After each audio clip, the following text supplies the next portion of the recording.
اعوذ باللہ السمیع العلیم من الشیطان اللعین الرجیم بسم اللہ الرحمن الرحیم الحمد للہ الاول بالاول ان کان قبلہ والآخر بلا آخر یکون بعدہ الذي قصرت عن رؤيته ابصار الناظرین وعجزت عن نعته اوهام الواصفین ثم الصلاة والسلام على اشرف الانبیاء والمرسلین وخاتم النبیین سیدنا و نبینا و مولانا و مولا الثقلین جد الحسن والحسین ابی القاسم محمد صلی علی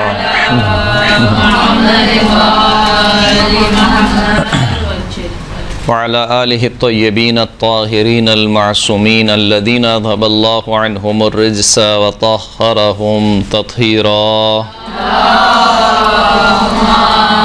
صلى على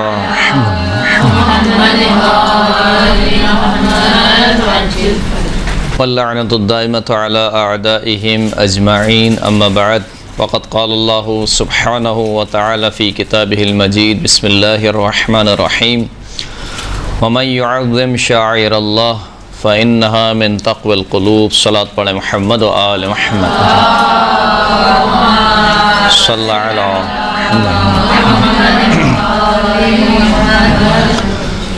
سورہ مبارکہ حج کی آیت نمبر 32 ارشاد رب العزت ہو رہا ہے کہ ومن يعظم شعائر اللہ، جو شخص بھی شعائر اللہ کی تعظیم کرے، احترام کرے، فَإِنَّهَا مِن تَقْوَى الْقُلُوبِ، تو یہ دلوں کے تقوی میں سے ہے۔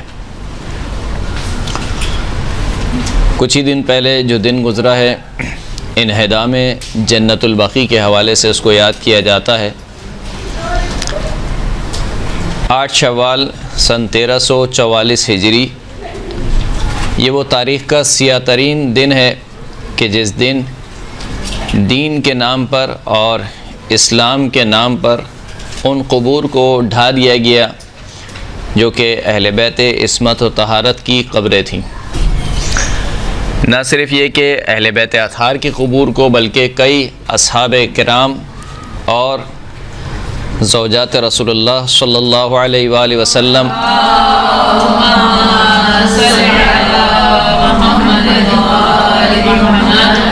اسی طریقے سے عمات النبی یعنی رسول خدا کی پھوپھیاں، اور اسی طریقے سے کئی وہ افراد کہ جن کا تعلق نبوت اور رسالت کے گھرانے سے تھا یا جو رسول اللہ کے اصحاب تھے، ان تمام کی قبور کو ڈھا دیا گیا۔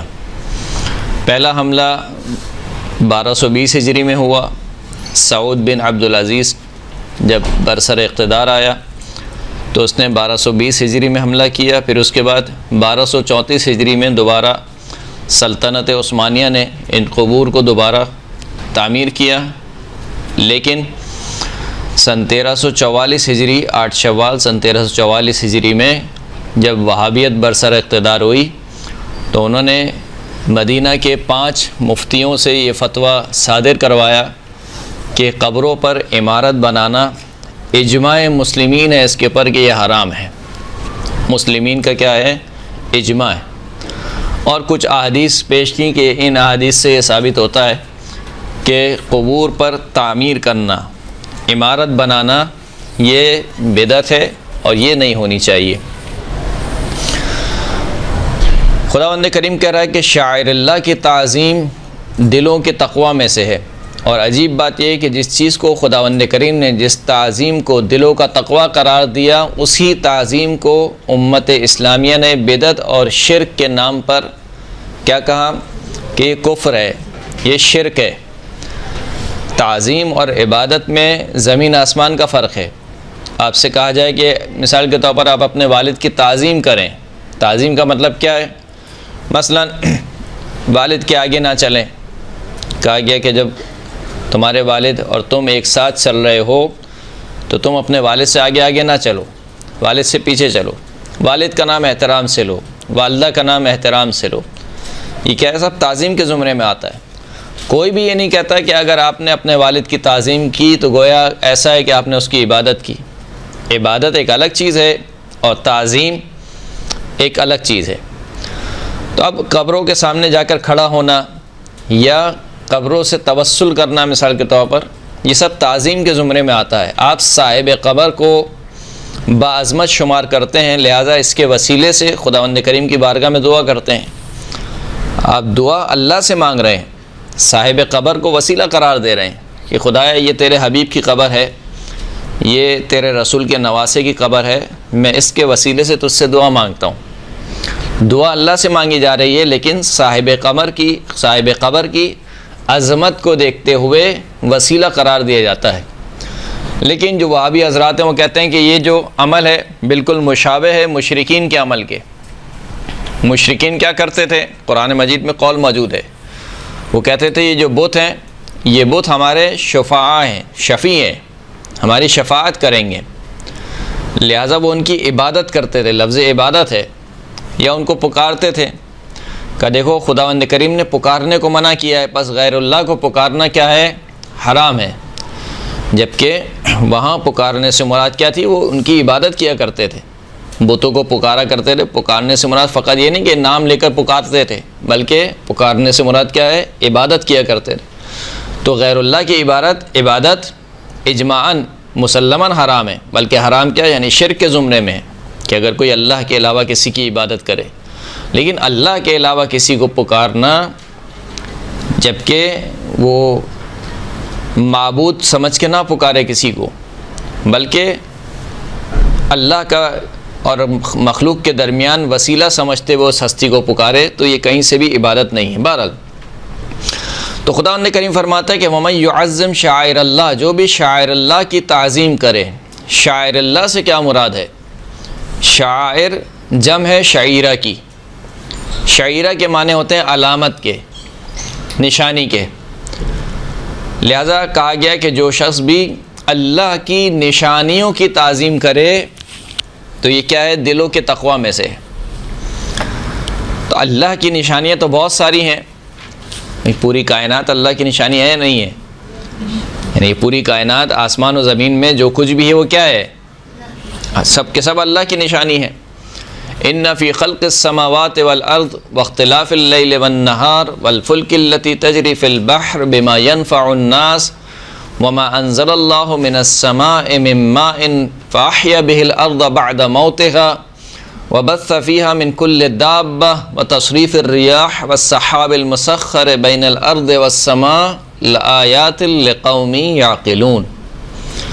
بتحقیق زمین اور آسمانوں کی خلقت میں، رات اور دن کے آنے جانے میں، ان کشتیوں میں جو سمندروں میں چلتی ہے کہ جس میں لوگوں کا فائدہ ہے، اور اس چیز میں جو اللہ آسمان سے نازل کرتا ہے پانی میں سے، کہ جس کے ذریعے سے اللہ مردہ زمین کو دوبارہ زندہ کر دیتا ہے، اور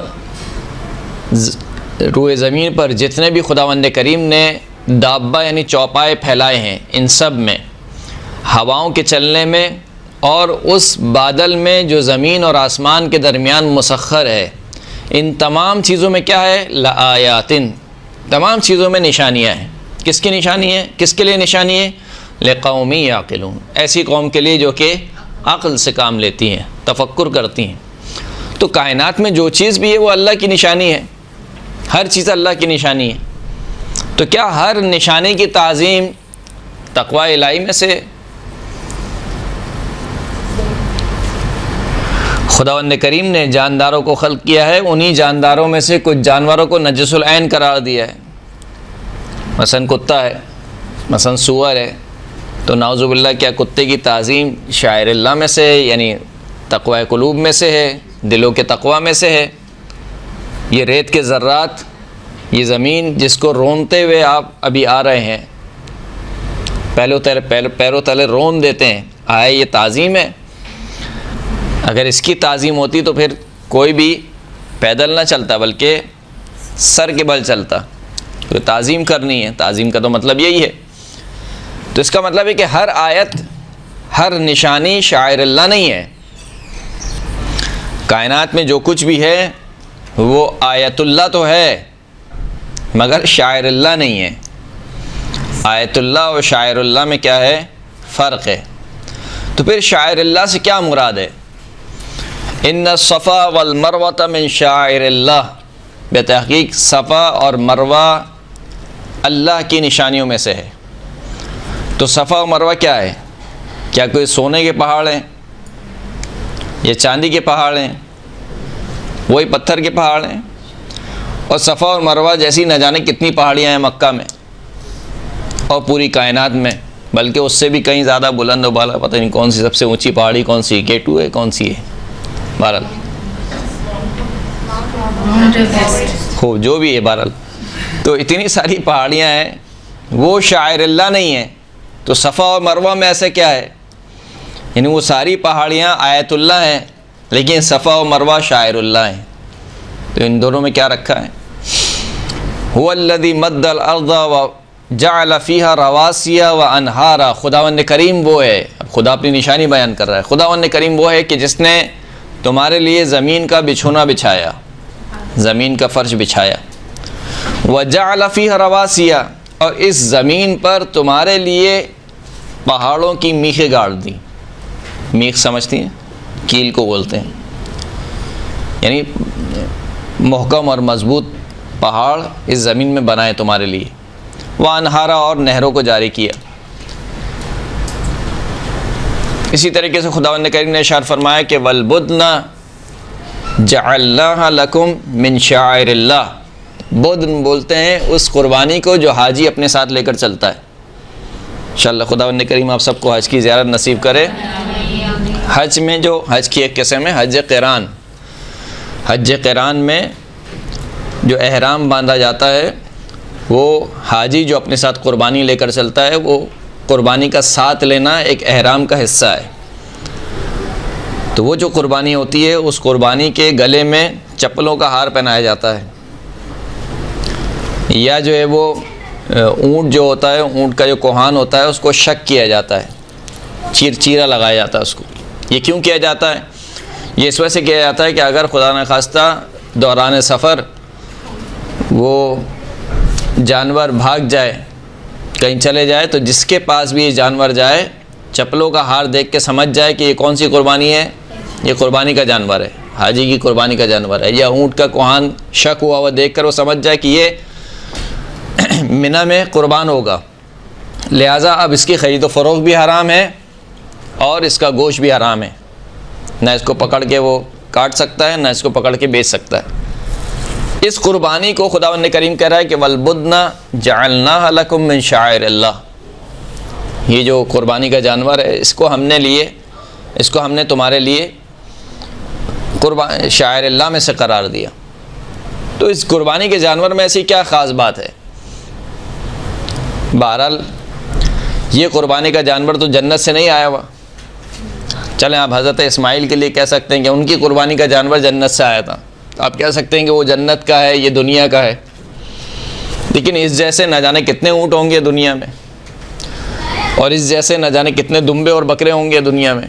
اس میں ایسی کیا خاص بات ہے کہ دوسرے جانور تو آیت اللہ ہیں مگر یہ شاعر اللہ ہے؟ وجہ کیا ہے؟ اسے خود خداوند کریم فرماتا ہے کہ اللہ الذی جعل لکم الانعام، خداوند کریم وہ ہے کہ جس نے تمہارے لیے چوپاؤں کو خلق کیا۔ کیوں خلق کیا؟ لترکبوا منہا، کہ ان میں سے بعض پر تم سوار ہو، ومنہا تاکلون، اور ان میں سے بعض کو تم کھا لو، یعنی بعض کا گوشت استعمال کرو، بعض کو سواری کے طور پر استعمال کرو۔ تو سارے کے سارے جانور خداوند کریم کہہ رہا ہے کہ ہماری نشانی ہے، پہاڑ ہماری نشانی، زمین ہماری نشانی۔ والارض بعد ذلك دحاها، خدا نے آسمان بنانے کے بعد زمین کو بچھا دیا۔ وجعل فيها رواسي، اور زمین کو بچھانے کے بعد اس میں پہاڑوں کی میخیں گاڑ دیں۔ اس سے پہلے والی جو آیت ہے اخرج منها ماءها ومرعاها، زمین کو بچھایا اور پھر اس زمین میں سے پانی نکالا، اور مرعا بولتے ہیں وہ جو چراگاہ ہوتی ہے، یعنی وہ کھیتی اگائی کہ جو تمہارے جانوروں کے لیے چراگاہ بنے۔ اور پھر اس کے بعد کہا کہ پہاڑ کوئی میخیں جو ہے وہ گاڑ دیں اس زمین میں، کیونکہ متاع لکم ولانعامکم، یہ سب کام ہم نے کس لیے کیا؟ تمہارے گزر بسر کے لیے اور تمہارے چوپاؤں کے گزر بسر کے لیے، یعنی خدا اپنی نشانیاں بیان کر رہا ہے۔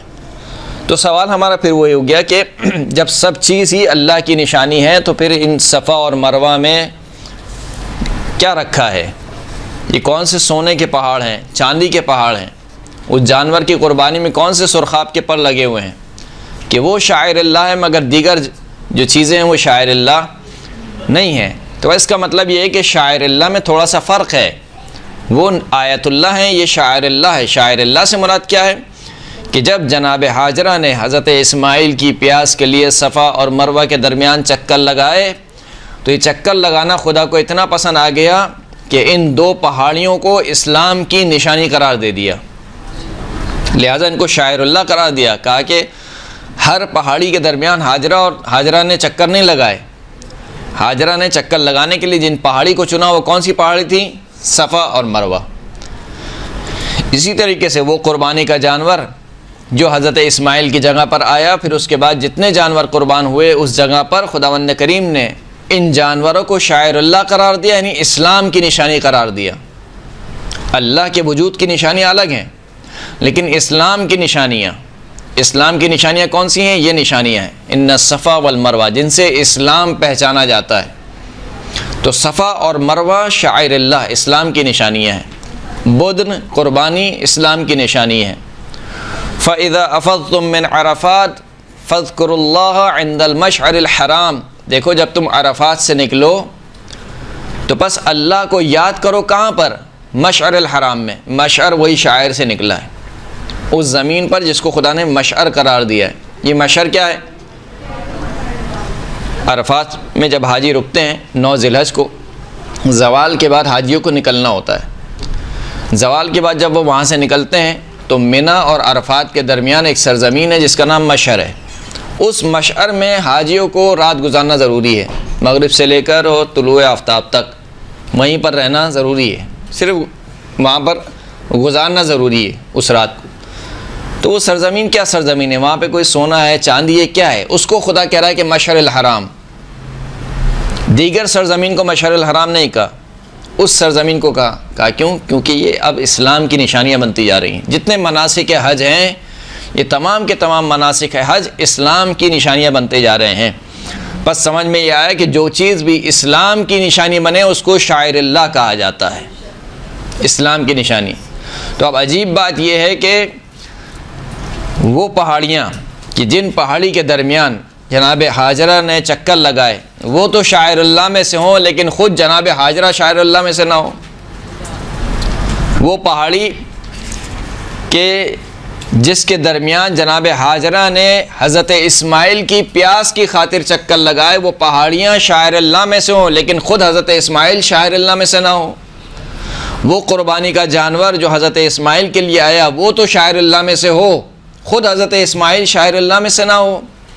سب سے بڑھ کر اگر شاعر اللہ میں سے کوئی ہستی ہے تو وہ حجت خدا ہے، اس لیے کہ دین اسلام کس کے ذریعے پہنچا ہے آپ تک؟ حجت خدا کے ذریعے سے پہنچا ہے۔ وہ رسول کائنات کے جن کے لیے خداوند کریم ارشاد فرماتا ہے کہ اللہ کا لما خلقت الافلاق، کہ حبیب اگر آپ نہ ہوتے تو میں افلاق کو خلق نہ کرتا۔ تو پوری افلاق تو صلی اللہ علیہ محمد وعلی محمد، تمام کے تمام افلاق تو اللہ کی نشانی ہوں، مگر وہ رسول کہ جس کی وجہ سے کائنات خلق ہوئی ہے، وجہ تخلیق کائنات جو ہو وہ شاعر اللہ میں سے نہ ہو۔ کیسے ممکن ہے جب صفا اور مروہ جو کہ پتھر کے پہاڑ ہیں ان کی تعظیم دلوں کے تقوی میں سے ہے، لیکن رسول اللہ کی تعظیم دلوں کے تقوی میں سے نہیں ہے؟ کیسے ممکن ہے؟ ارے رسول اللہ کو آپ چھوڑیے، ایک عام مومن کی حرمت، مومن کی تعظیم آپ توہین نہیں کر سکتے کسی مومن کی، نہ اس کی زندگی میں نہ اس کے مرنے کے بعد۔ اجماعی مسئلہ یہ اجماعاً مومن کی حرمت، اسلام کی حرمت کیا ہے؟ حرام ہے توہین کرنا۔ مثال کے طور پر کوئی شخص مر جائے، دفن ہو جائے، آپ کسی کی قبر پر جا کر رفع حاجت نہیں کر سکتے ہیں، حرام ہے یہ کام، کیونکہ توہین ہے، مومن کی توہین ہے۔ تو مومن کا احترام جس طریقے سے اس کی زندگی میں واجب ہے اسی طریقے سے اس کے مر جانے کے بعد واجب ہے۔ اور احترام کا مطلب یہی ہے آپ کوئی ایسا کام نہ کریں جو کہ توہین شمار ہوتا ہو عرف عام میں. اور احترام کا مطلب ہرگز عبادت نہیں ہوتا. یعنی اگر کوئی کہے کہ آپ مومن کی قبر کا احترام کریں تو کیا اس کا مطلب یہ ہے کہ ہم اس کی عبادت کریں؟ نہیں، عبادت نہیں ہے. عبادت ایک الگ چیز ہے. احترام اور تعظیم یہ دو الگ الگ مطلب ہیں. جیسے خود والدین کے بارے میں کس قدر تاکید ہے کہ والدین کا احترام کرو. کوئی یہ نہیں کہتا کہ والدین کا احترام کیا اس کا مطلب ہے کہ کوئی عبادت کر لی. عبادت نہیں ہوئی. تو یہ تو ایک عام مومن کی بات ہے کہ وہ رسول کائنات کی جس کا کلمہ پڑھ کے مومن مومن بنتا ہے، آپ کہیں کہ اس کی تعظیم شرک ہے، نعوذ باللہ. اس کا احترام، اس کے قبر کی تعظیم آپ کہیں کہ شرک ہے، کیسے ممکن ہے یہ؟ تو یہ شعائر اللہ میں سے ہیں.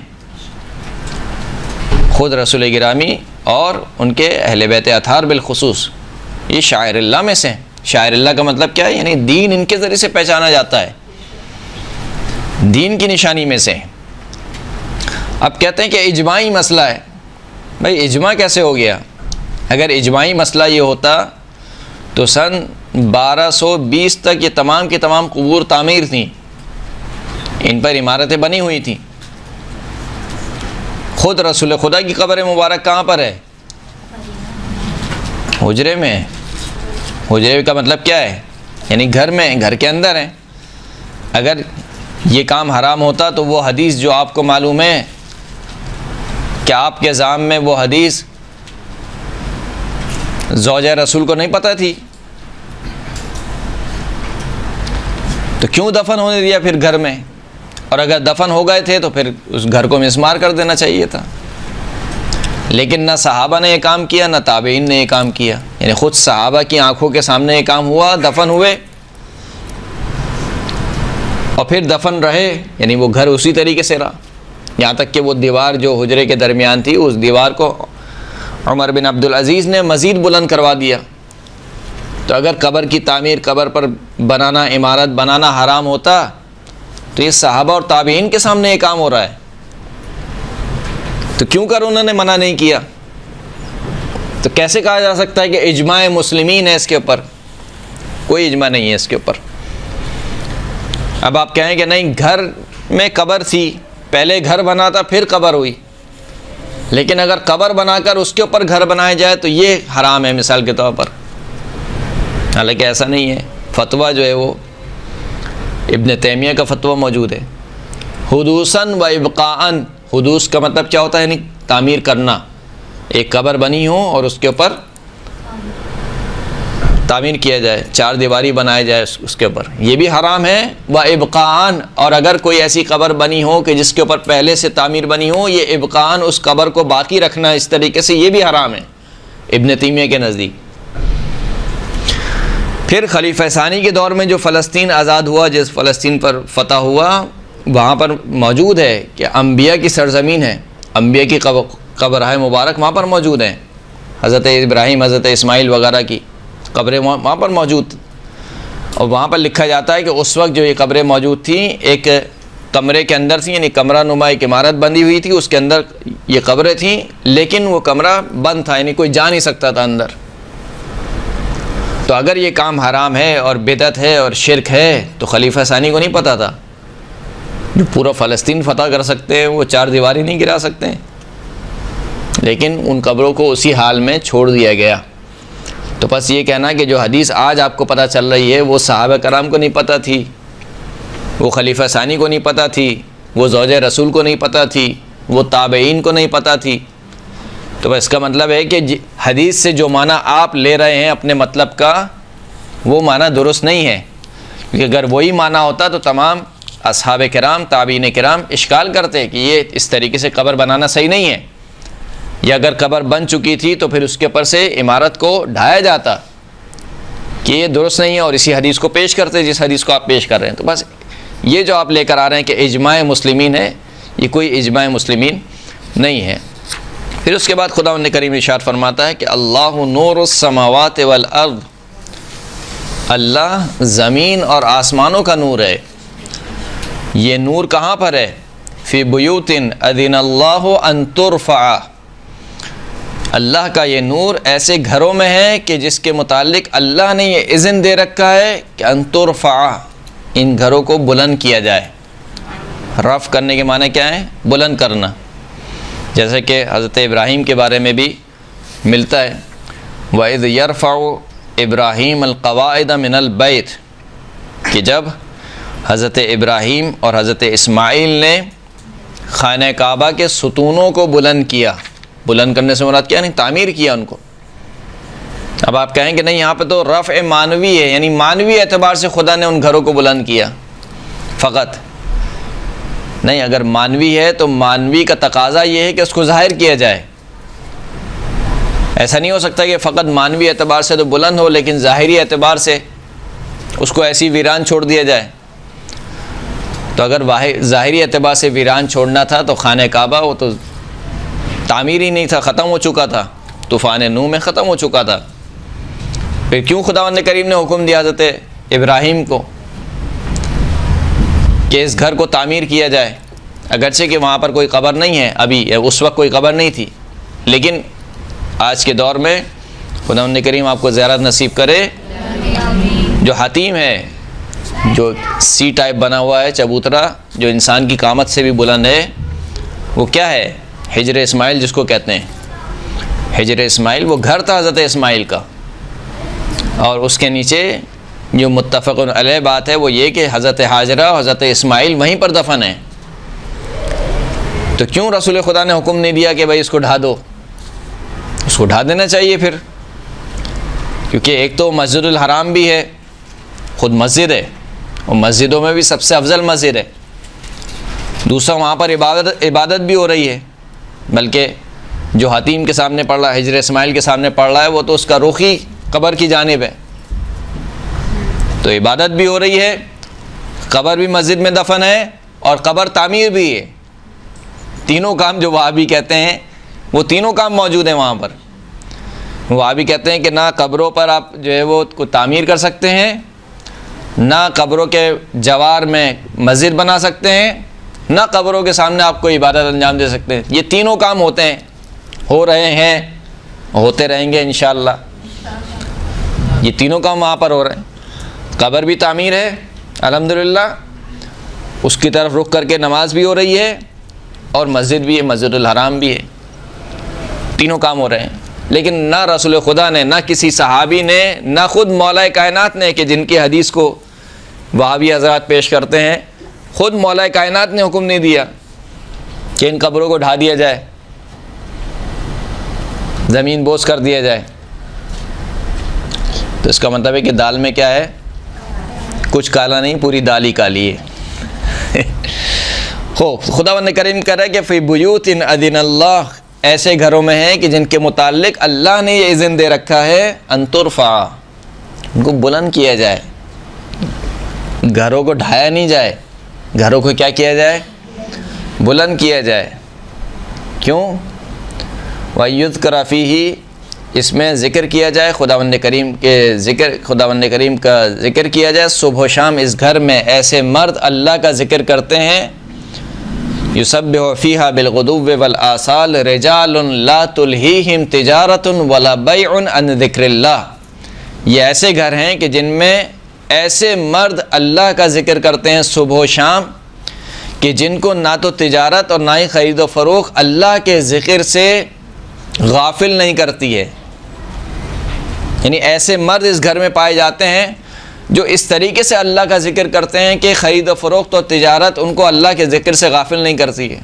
ایک وہ مرد ہیں کہ جن کا تذکرہ کہاں پر ہوا؟ سورہ جمعہ میں، وَتَرَكُوكَ قَائِمًا، اے حبیب جیسے ہی آواز لگتی ہے کہ بھئی بازار لگ گیا جمعے کے دن، یہ سب کے سب نکل پڑتے ہیں وَتَرَكُوكَ قَائِمًا، اور تو یہ چھوڑ جاتے ہیں، تو اکیلا بیچارہ کھڑا رہتا ہے۔ جیسی تجارت کی آواز لگی یہ سب کے سب چھوڑ کر بھاگ گئے۔ کہا کہ دیکھو اب اگر ایسا ہوگا تو تم ایسے نہیں مانو گے کہ خداوند کریم نے جمعے کے دن، جمعے کے وقت تجارت کو حرام قرار دے دیا۔ فَإِذَا قُضِيَتِ الصَّلَاةُ فَانتَشِرُوا فِي الْأَرْضِ وَابْتَغُوا مِنْ فَضْلِ اللَّهِ، جب نماز تمام ہو جائے اب زمین میں پھیل جاؤ اور اللہ کے فضل کو تلاش کرو۔ نماز کے بعد، یعنی تجارت ہوگی اب کب ہوگی؟ خرید و فروخت تجارت کب ہوگی؟ نماز کے بعد ہوگی۔ تو ایک وہ مرد ہیں اور ایک یہ مرد ہیں، ان کے متعلق خدا کہہ رہا ہے کہ یہ اس گھر میں ایسے مرد ہیں کہ جن کو خرید و فروخت و تجارت اللہ کے ذکر سے روکتی نہیں ہے، غافل نہیں کرتی ہے۔ تو یہ کون سے گھر ہیں؟ تفسیر در المنصور میں جلال الدین سیوطی نے روایت نقل کی انس ابن مالک سے کہ جب یہ آیت نازل ہوئی فقام الیہ رجل، تو ایک شخص رسول خدا کی خدمت میں کھڑا ہوا اور کہا کہ ایو بیوت ھذہ یا رسول اللہ، یہ کون سے گھر ہیں کہ جن کے بارے میں خداوند کریم کہہ رہا ہے کہ اللہ کا نور ایسے گھروں میں پایا جاتا ہے۔ یہ نہیں کہا کہ اللہ کا نور مسجدوں میں پایا جاتا ہے، مسجدوں میں نہیں، کہ ایسے گھروں میں۔ کون سے گھر ہیں؟ اللہ کے رسول نے فرمایا کہ بیوت الانبیاء، یہ انبیاء کے گھر ہیں۔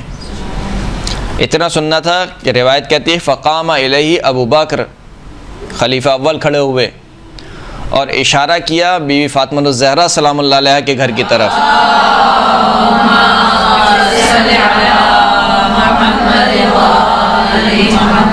اور اشارہ کر کے کہا کہ کیا یہ گھر بھی انہی گھروں میں سے ہے، انبیاء کے گھروں میں سے ہے؟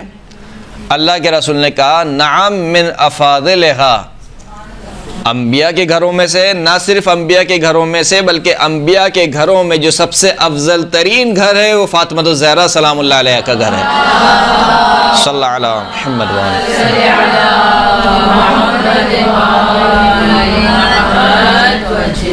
تو وہ گھر کہ جس کو خداوند کریم کہہ رہا ہے اذن اللہ ان ترفع، خدا نے اذن دے رکھا ہے کہ اس گھر کو بلند کیا جائے، اس کو تعمیر کیا جائے۔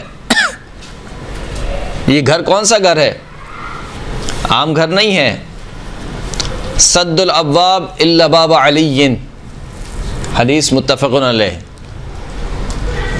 تمام کے تمام گھروں کے دروازے بند کر دیے جائیں سوائے علی ابن ابی طالب کے گھر کا دروازہ۔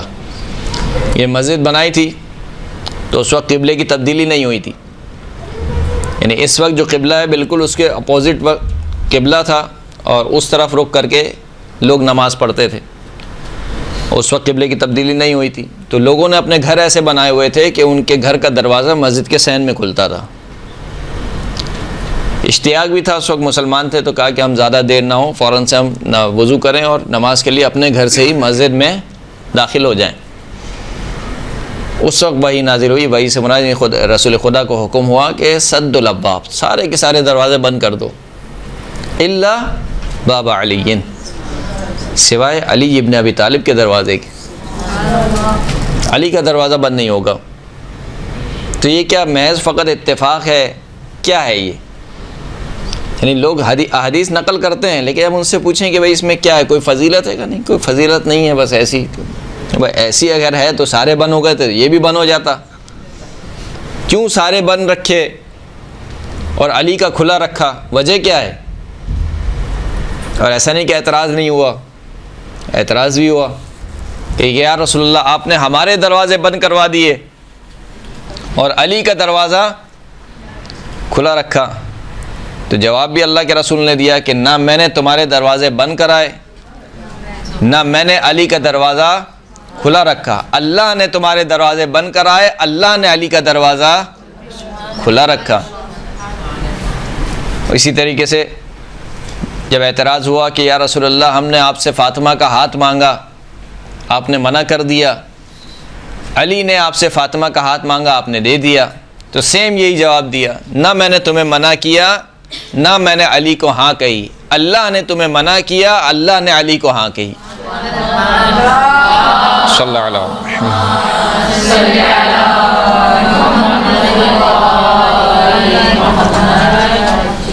تو بالآخر کچھ تو ہے نا اس گھر میں،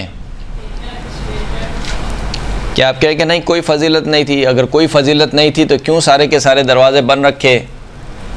اب جنہیں ایڈیشن کرنے کی عادت ہے وہ فضائل میں یقیناً کہیں نہ کہیں سے ایڈ کر دیتے ہیں کہ سارے کے سارے دروازے بند ہو جائیں سوائے علی کے دروازے کے اور فلاں کے روشن دان کے،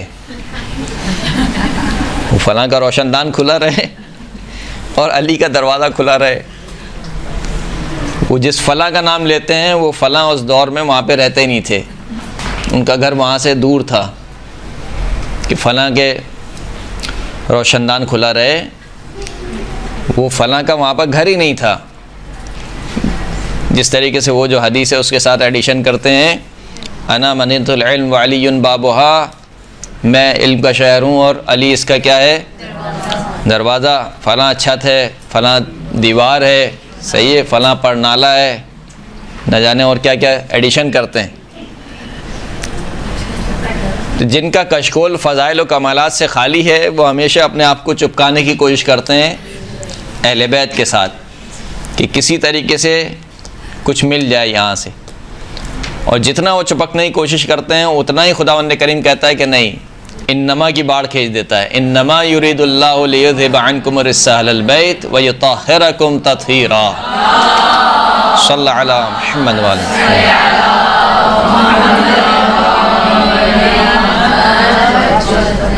کہ باقاعدہ اللہ کے رسول چادر میں آ کر پنجتن پاک کو یعنی اپنے علاوہ اور 4 دیگر ہستیوں کو جمع کرتے ہیں اور باقاعدہ چادر کے کونوں کو پکڑ لیتے ہیں کس کے، یہاں تک کہ خود روایت موجود ہے۔ یعنی عجیب تعجب یہ ہوتا ہے کہ روایات موجود ہیں، صحیح السند روایت موجود ہیں، خود ان کے مصادر میں موجود ہیں کہ جناب سلمہ نے کہا کہ کیا میں بھی آ سکتی ہوں؟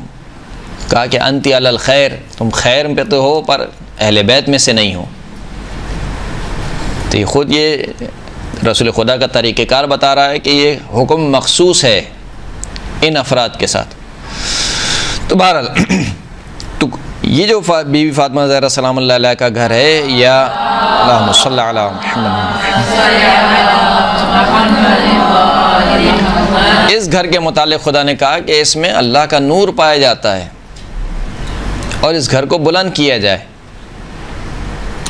یہی وجہ ہے کہ آیت تطہیر سورہ احزاب میں یہ آیت کا دوسرا ٹکڑا ہے جو آپ پڑھتے ہیں، مکمل آیت نہیں ہے یہ۔ اس آیت کا جو پہلا والا حصہ ہے اس میں خداوند کریم نے کیا ارشاد فرمایا؟ وَقَرْنَ فِي بُيُوتِكُنَّ، اے نبی کی زوجات تم اپنے گھروں میں ٹک کے رہو۔ بیت مفرد ہے اور بیوت اس کی جمع ہے، بیوت یعنی گھر، بہت سارے گھر، بیت یعنی ایک گھر۔ وَقَرْنَ فِي بُيُوتِكُنَّ، اے نبی کی زوجات تم اپنے گھروں میں ٹک کے رہو۔ وَلَا تَبَرُّجَنَّ تَبَرُّجَ الْجَاهِلِيَّةِ الْأُولَى، اور زمانہ جاہلیت کی طرح زینت نہ کرنا۔ رسول خدا کی زوجات کو خداوند کریم کیا دے رہا ہے؟ حکم دے رہا ہے، دیکھو زمانہ جاہلیت کی طرح زینت نہ کرنا۔ یہ آیت تطہیر کا پہلا حصہ ہے، اس میں لفظ بیوت استعمال ہوا، درست؟ ٹھیک آیت تطہیر والی آیت کے بعد جو دوسری آیت ہے اس میں کہا کہ وَذْكُرْنَ مَا يُتْلَى فِي بُيُوتِكُنَّ، دیکھو اے رسول کی زوجات جو کچھ تمہارے گھروں میں تلاوت کیا جائے اس کو یاد کرو۔ یہاں پر بھی بیوت کا لفظ ہے، آیت تطہیر سے پہلے بھی بیوت، آیت تطہیر کے فوراً بعد والی آیت اس میں بھی کیا ہے؟ بیوت کا لفظ ہے۔ ایک اور آیت وہ بھی سورہ احزاب کی ہے، یا ایھا الذین آمنوا لا تدخلوا بیوت النبی، اے صاحبان ایمان نبی کے گھروں میں داخل نہ ہو۔ نبی کے گھروں میں، نبی کے گھر میں نہیں، گھروں میں۔ کیوں گھروں میں کہا؟ کیونکہ رسول کی زوجات متعدد تھیں، ہر زوجہ کا ایک حجرہ تھا، لہٰذا ہر حجرے کو ایک گھر کہا گیا۔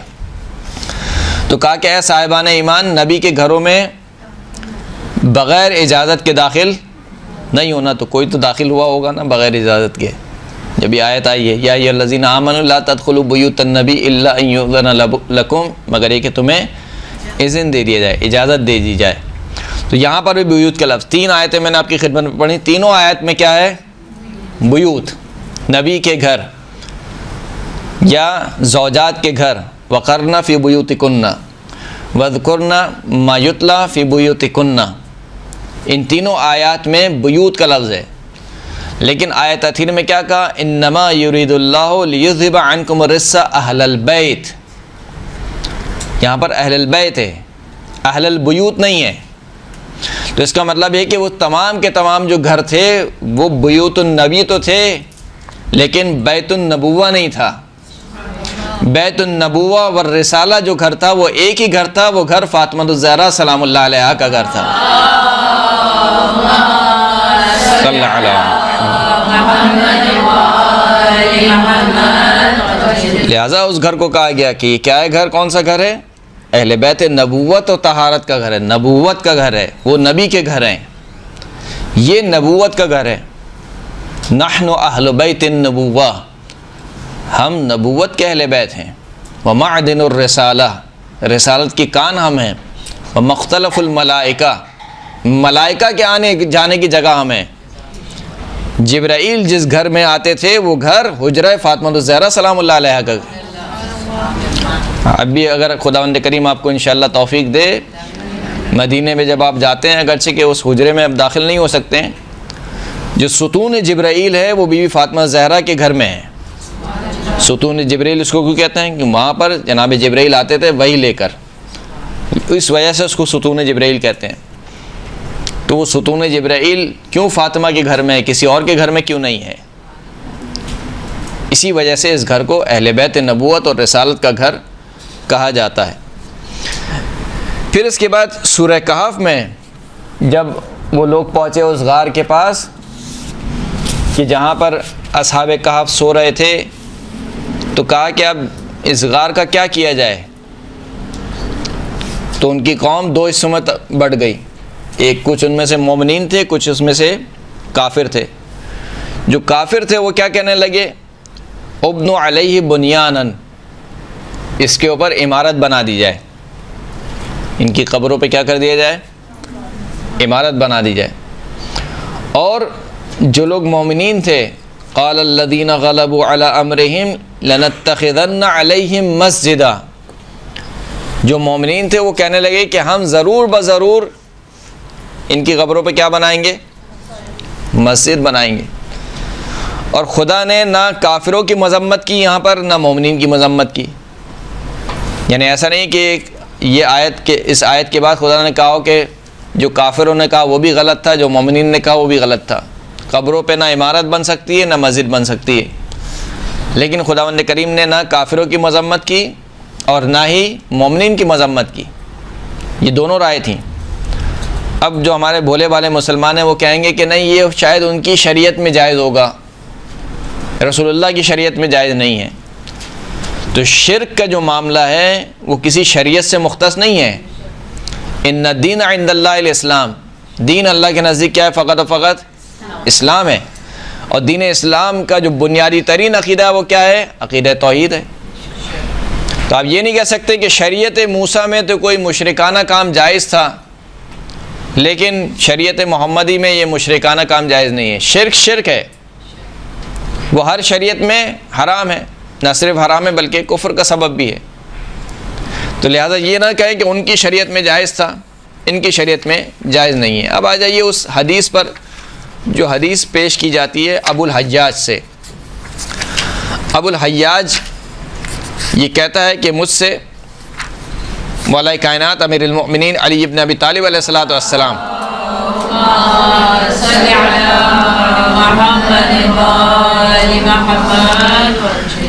مجھ سے مولا کائنات نے کہا، قال علی ابن ابی طالب الا ابعثک علی ما بعثنی علیہ رسول اللہ صلی اللہ علیہ وآلہ وسلم، کیا صلی اللہ علیہ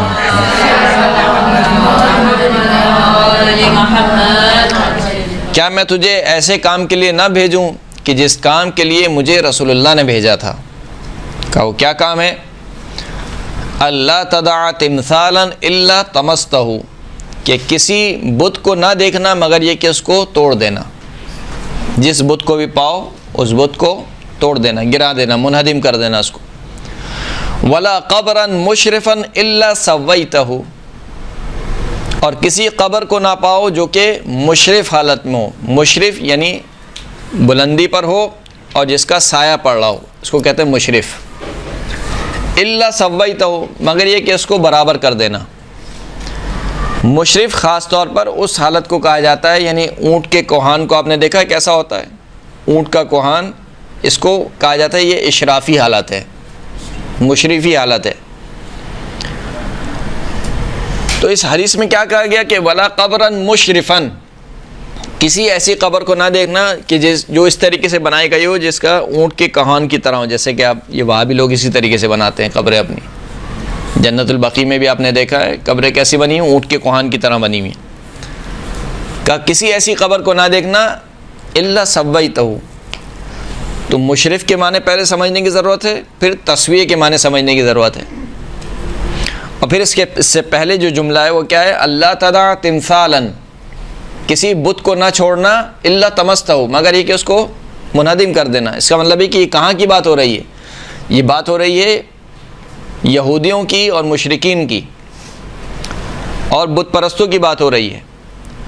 بت پرست جو ہے وہ ظاہر سی بات ہے بت کی پوجا کرتے تھے، اور یہودیوں میں سے ان کا طریقہ کار یہ تھا کہ جب کوئی ان کا صالح بندہ ان کے نزدیک کوئی مرتا تھا تو اس کی قبر کو وہ مسجد بنا لیتے تھے اور اس کی قبر کے طرف رخ کر کے گویا وہ قبر کی ہی عبادت کرتے تھے.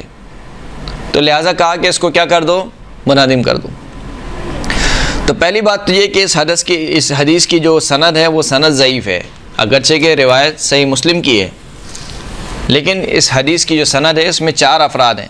ایک وکیع، ایک سفیان ثوری، ایک حبیب بن ثابت اور ایک ابو وائل اسدی.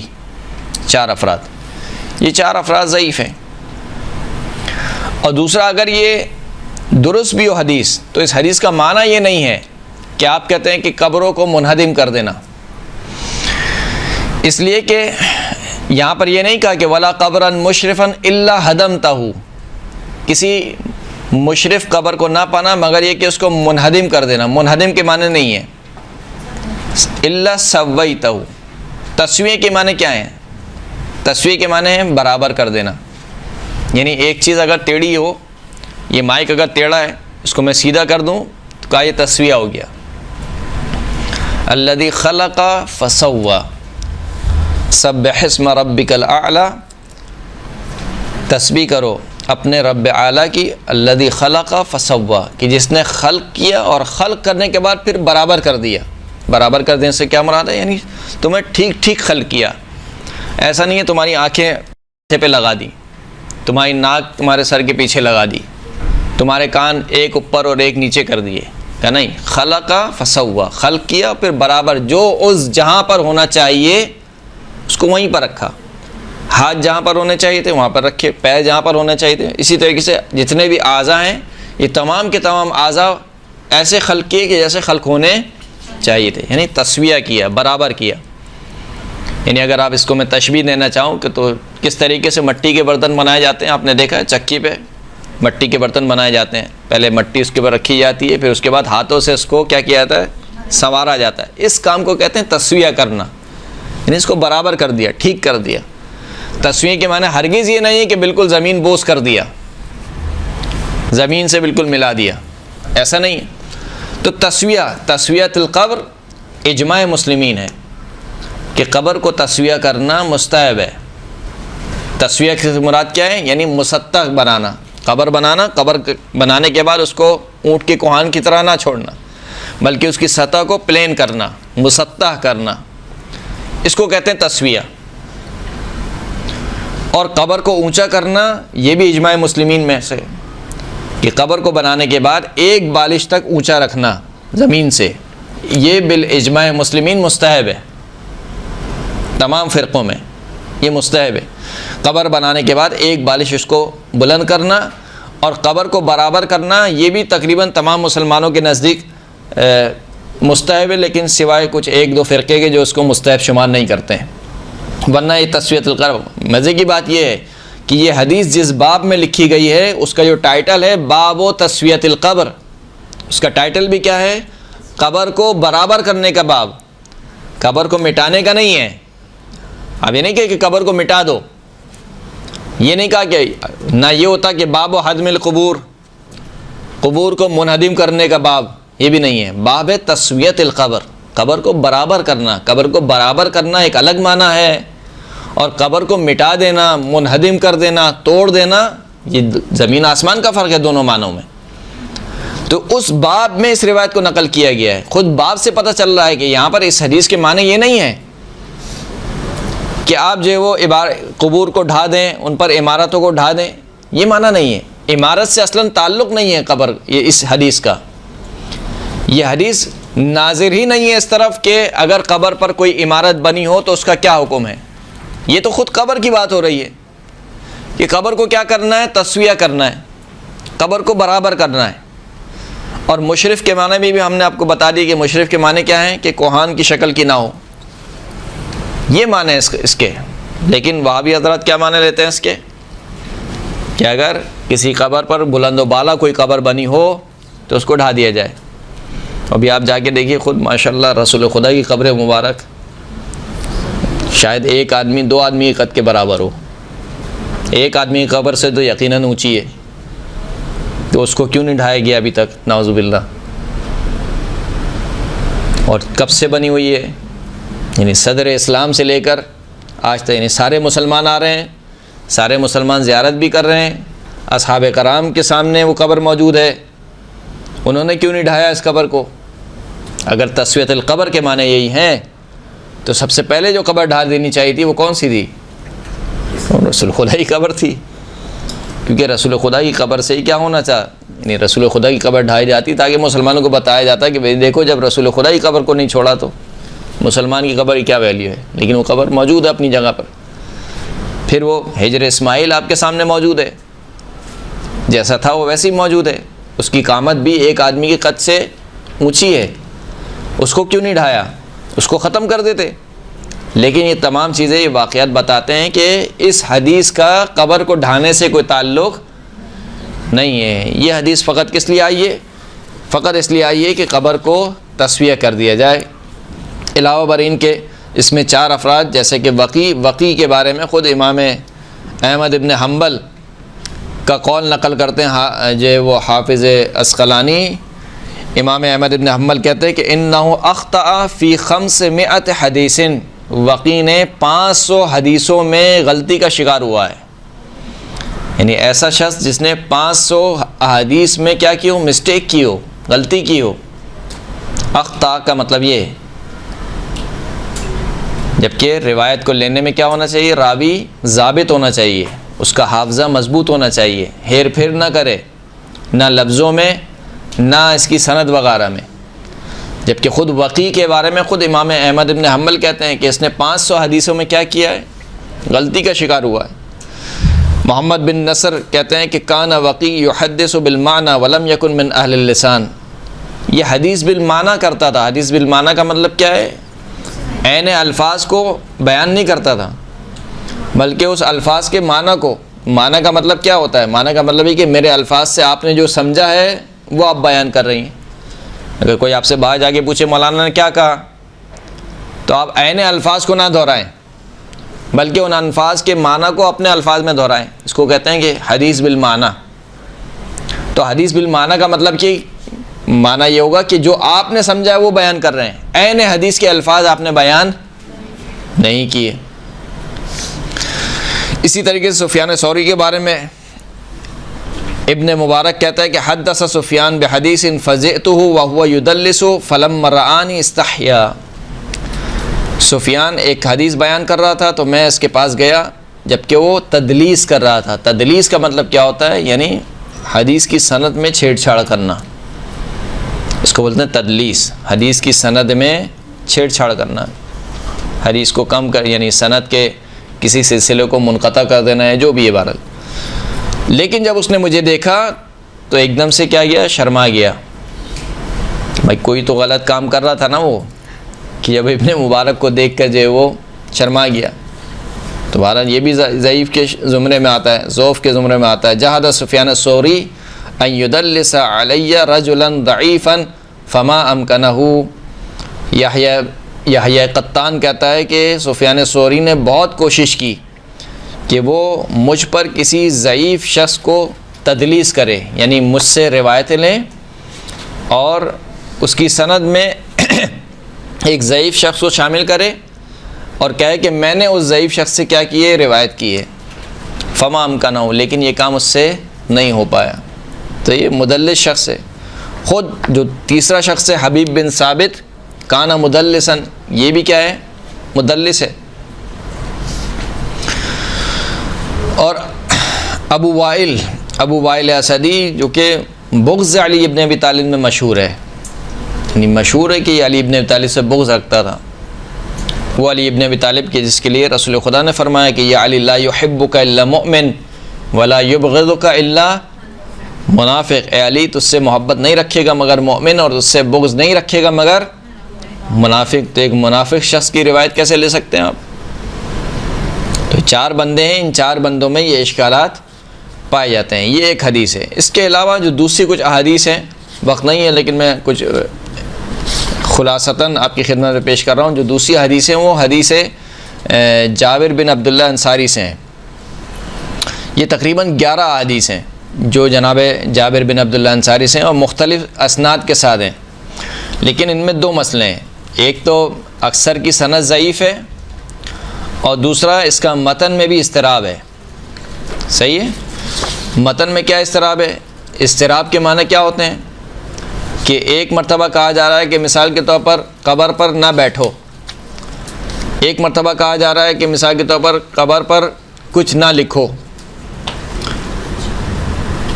رسول خدا نے منع فرمایا، نہا رسول اللہ ان تجسیس القبر، قبر کو پکا کرنا۔ تجسیس جثہ سے نکلا، جیم صاد، یعنی اینٹیں بنانا، اینٹیں بنا کر قبر کو پکی کرنا۔ تو ایک روایت میں مثال کے طور پر رسول خدا نے کہا کہ قبر کو پکی نہ کرو، اینٹیں نہ لگاؤ، والاعتماد علیہ، اور کہا کہ اس پر اعتماد کرنے کا مطلب ہوتا ہے ٹیک لگانا، قبر پر ٹیک لگا کر بیٹھو نہیں یا ٹیک لگا کر کھڑے نہیں ہو مثال کے طور پر۔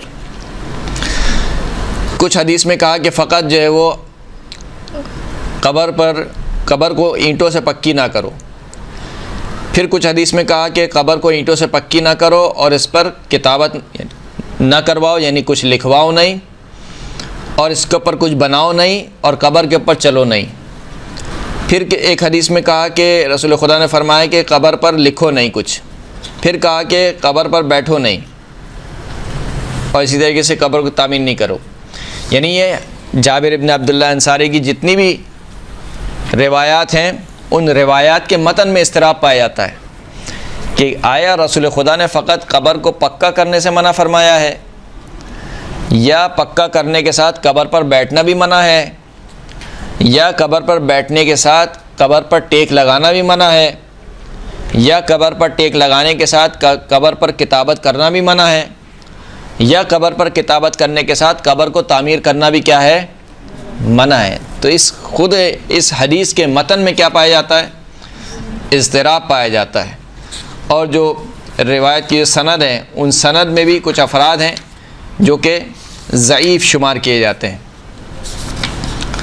کیونکہ یہ جو جناب جابر والی جو احادیث ہیں، ان تمام کی احادیث کی سند میں 2 افراد پائے جاتے ہیں، ایک ابن جریح اور ایک ابو زبیر، یا دونوں ساتھ ہیں یا الگ الگ ہیں۔ یعنی کسی حدیث میں فقط ابو جریح کا ذکر ہے، کسی حدیث میں فقط ابو زبیر کا ذکر ہے، اور کسی حدیث میں دونوں کا ذکر ہے، ابو جریح کا بھی اور ابو زبیر کا بھی۔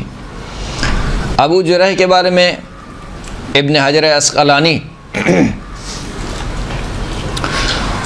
وہ کیا کہتے ہیں؟ سئل یحییٰ ابن سعید عن حدیث ابن جریح فقال ضعیف، سوال کیا گیا یحییٰ ابن سعید سے، کس کے بارے میں؟ ابن جریح کی حدیث کے بارے میں، آیا ابن جریح کی احادیث کو لینا کیسا ہے؟ تو یحییٰ بن سعید نے کہا ضعیف، یہ شخص ضعیف ہے۔ فقیل له وانه یقول اخبرنی قال لا شیء کلہ ضعیف۔ یحییٰ بن سعید سے کہا گیا کہ یہ جو ابو جریح ہے یہ کہتا ہے کہ مجھے خبر دی فلاں نے، کہا کہ نہیں، یہ سب بکواس کرتا ہے، اس کی خبروں کی کوئی ویلیو نہیں ہے، کلہ ضعیف، تمام کے تمام کیا ہے؟ ضعیف ہے۔ وقال احمد بن حنبل، احمد بن حنبل نے کیا کہا؟ اذ قال ابن جریح قال فلان وقال فلان واخبرت جاء بمناکیر، جب بھی کہیں دیکھو کہ ابن جنیر یہ کہے کہ مجھ سے فلاں نے کہا یا مجھے فلاں نے خبر دی یا میں خبر دیتا ہوں، کہ یہ تمام کی تمام ابن جریح کی وہ روایت ہیں کہ جن میں منکر باتیں موجود ہیں، یعنی ضعیف شخص ہے، منکر احادیث کو، مجہول احادیث کو لے کر آتا ہے۔ خود ابن مالک بن انس، کانا ابن جریح حاطب لیل، ابن جریح کیا ہے؟ رات کے وقت لکڑیاں جمع کرنے والا ہے۔ یہ ایک تشبیہ دی جاتی ہے کہ اگر کسی شخص کو یہ سمجھانا ہو کہ یہ شخص کیسا ہے، تو کہا جاتا ہے کہ یہ رات کے وقت لکڑیاں جمع کرنے والا ہے. یعنی کیا مطلب؟ رات کے وقت اگر آپ جمع کریں گے کوئی چیز تو کیسے جمع کریں گے؟ خصوصاً اس دور میں جب نہ لائٹ ہے، نہ ٹارچ ہے، نہ ٹارچ والے موبائل ہیں، کچھ بھی نہیں ہے. تو آپ کیا کرتے ہیں؟ اپنے تھیلے میں جو ملتا ہے وہ جمع کر لیتے ہیں. یعنی دقیق نہیں ہیں آپ. لہذا یہ حاطبہ لیلین ہے، یعنی رات کے وقت لکڑیاں جمع کرنے والا ہے. ایسے جہاں سے جو چیز ملتی ہے اٹھا لیتا ہے، جمع کر لیتا ہے. یعنی جو حدیث بھی آتی ہے آگے جا کے بیان کر دیتا ہے قبل اس کے کہ یہ دیکھے کہ یہ حدیث بھی ہے یا نہیں ہے، ثابت بھی ہے یا نہیں ہے. لہذا یہ شخص جو ہے وہ ضعیف ہے. دارقطنی کہتا ہے تجنب تدلیس ابن جريح فإنه قبیح التدلیس لا يدلس الا فيما سمعه من مجروحین. کہا کہ ابن جریح کی تدلیس سے پرہیز کرو. یہ تمام باتیں تھیں جو کہ ابن جریح کے بارے میں تھیں، ابو جریح کے بارے میں. ابو زبیر کون ہے بھائی؟ یہ ابو زرع کے بارے میں نقل کیا جاتا ہے کہ جو عبداللہ ابن احمد ہے، یعنی احمد ابن حنبل کے بیٹے عبداللہ، وہ اپنے والد سے اور وہ ایوب سے نقل کرتے ہیں کہ وہ کہتے ہیں کہ انہ کان یعتبر ابا زبیر الضعیف، کہ ایوب جو ہے وہ ابو زبیر کو ضعیف روات میں شمال کرتا تھا. اسی لیے ابن شعبہ کہتے ہیں کہ لم یکن فی الدنیا احب الی من رجل یقدم فاسألہ عن ابن زبیر ان ابی زبیر فقدمت مکۃ فسمعت منه فبین انا جالس عنده اذ جاءه رجل فسأله عن مسألة فرد علیہ فافترى علیہ فقلت یا ابا الزبیر تفتری علی رجل مسلم قال انه اغضبنی. یعنی ایک ایسا شخص تھا جو اپنی ہوائے نفس کے مطابق فیصلہ کرتا تھا. ایک شخص آیا اور اس کے متعلق کہا کہ بھائی مسئلہ پوچھا، اس نے ایک حدیث کو بیان کیا. دوسرا شخص آیا تو اس کے اوپر کیا کیا؟ جھوٹ باندھ دیا. تو اس نے کہا کہ تم نے ایک مسلمان شخص پر جھوٹ باندھ دیا. کہا کہ اس لیے کہ اس نے مجھے ناراض کیا تھا، یعنی کوئی معاملہ ہوا تھا، میری کوئی اس سے جھڑپ ہو گئی تھی، لہٰذا میں نے کیا کیا؟ بدلے میں اس کے اوپر جھوٹ باندھ دیا. تو یہ دو افراد جو کہ ابو جریح اور ابو زبیر، دونوں کے دونوں افراد ان تمام کی احادیث کی سند میں پائے جاتے ہیں. خلاصہ یہ ہے کہ جتنی احادیثیں پیش کی جاتی ہیں وہ سند کے اعتبار سے بھی ضعیف ہیں اور متن کے اعتبار سے بھی کیا ہیں؟ ضعیف ہیں. اور اگر ان کا متن صحیح بھی مان لیا جائے بالخصوص پہلے والی حدیث کا، تو وہ اس معنی پر دلالت نہیں کرتی ہیں کہ قبور کو کیا کر دیا جائے؟ منہدم کر دیا جائے، بلکہ وہ تسویۃ القبر کو ثابت کرتی ہیں. تسویۃ القبر کے معنی کیا ہوتے ہیں؟ قبر کو برابر کرنا. وآخر الدعوانا الحمد للہ رب العالمین.